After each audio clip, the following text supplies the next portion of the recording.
F1 is regarded as the pinnacle of racing, with teams investing hundreds of millions of pounds in the pursuit of the fastest time on race day. Formula cars, GT cars, prototypes, stock vehicles, and superbikes are all examples of this. Different racing disciplines develop machines with a wide range of strengths and shortcomings. But F1 is usually considered as the benchmark for speed comparisons in terms of races. Why so? Let's find out. For drivers and fans all across the world, the most appealing aspect of racing is the speed. In almost every motorsport series, the same is true. Rivalries, talent, triumph, and heartache all keep fans coming back for more. But the pure thrill of seeing vehicles travel as fast as they can is possibly the most addictive aspect of all. Depending on their power, aerodynamics, and technology, different series have extremely varying top speeds. Individual drivers' devotion, such as figuring out how to brake as late as feasible, is also important. Then there's the nature of the songs themselves to consider. Le Mans, like the Indy 500, is a totally different proposition than the Monaco Grand Prix. So how do we compare all of the series? F1 cars accelerate from 0 to 60 miles per hour in about 2.6 seconds. This may appear slow given their top speed, but they can't unleash full power from a standstill because a lot of their speed comes from aerodynamics, which works better the faster the car is going. Valtteri Bottas now holds the record for fastest lap in a Formula 1 race, clocking 372.5 kilometers per hour or 231.4 miles per hour at the 2016 Mexican Grand Prix. While F1 cars are fast, they aren't the fastest single-seaters. That honor belongs to IndyCar. While F1 vehicles are slower in a straight line, their focus on downforce and turning speeds means they're faster over the course of a lap. The Circuit of the Americas hosts both F1 and IndyCar races, with the IndyCar pole time of 1 minute 46.018 seconds and an average speed of 186.349 kilometers per hour in its inaugural appearance in 2019. Meanwhile, Valtteri Bottas' pole time in 2019 was 1 minute 32.029 seconds, averaging 206.374 kilometers per hour. Indy cars have arguably the fastest top speeds in motorsport, with some straights reaching 380 kilometers per hour.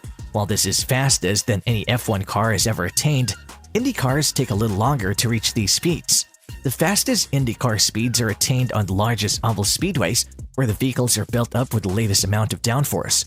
Marco Andretti won pole for the 2020 Indianapolis 500 with an average speed of 231.351 miles per hour or 327.32 kilometers per hour over 4 laps.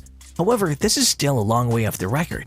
In qualifying for the 1996 Indy 500, Arie Luyendyk averaged 236.986 miles per hour or 381.391 kilometers per hour with his 4-lap time of 2 minutes 31.908 seconds remaining unsurpassed today. MotoGP is the motorcycle version of Formula 1, and the bikes are insanely fast, with top speeds often reaching 200 miles per hour. Andrea Dovizioso posted the fastest MotoGP lap time at 356.4 kilometers per hour or 221.5 miles per hour during the 2018 Italian Grand Prix. MotoGP bikes have the best power-to-weight ratios, and they can reach top speeds faster than an F1 car, but that is about where the advantage ends. Due to greater cornering and braking, an F1 car can cover a track faster. After a series of events involving both spectators and drivers in the 1980s, Nascar began aggressively regulating the top speeds of its cars as a safety measure. In terms of top speed, the automobile's weight also works against them.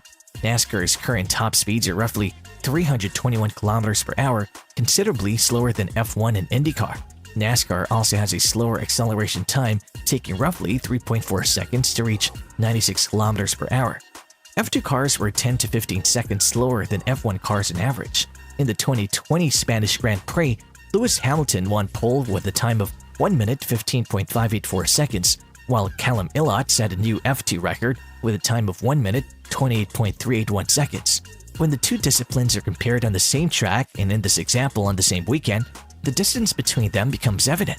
F2 cars are less sophisticated than F1 cars, providing drivers a taste of the world's most prestigious single-seater championship. But despite the lower top speeds, many automobile aficionados regard Formula 1 cars to be the pinnacle of racing, and the technology in today's F1 cars is astounding. There is no other motorsport that compares in terms of performance. Most F1 vehicles with a driver weigh approximately 1,300 pounds and have over 750 horsepower, which is a great power-to-weight ratio. During a race, current Formula 1 drivers might experience 3 to 5 G-force. And that's it for today. We will keep you updated about more exciting sports news, facts, and stories from the world of F1 racing and beyond. If you enjoyed the video, then don't forget to hit the subscribe button on our channel for more such exciting content, informatives, and explanations of all things speedy. See you in the next video.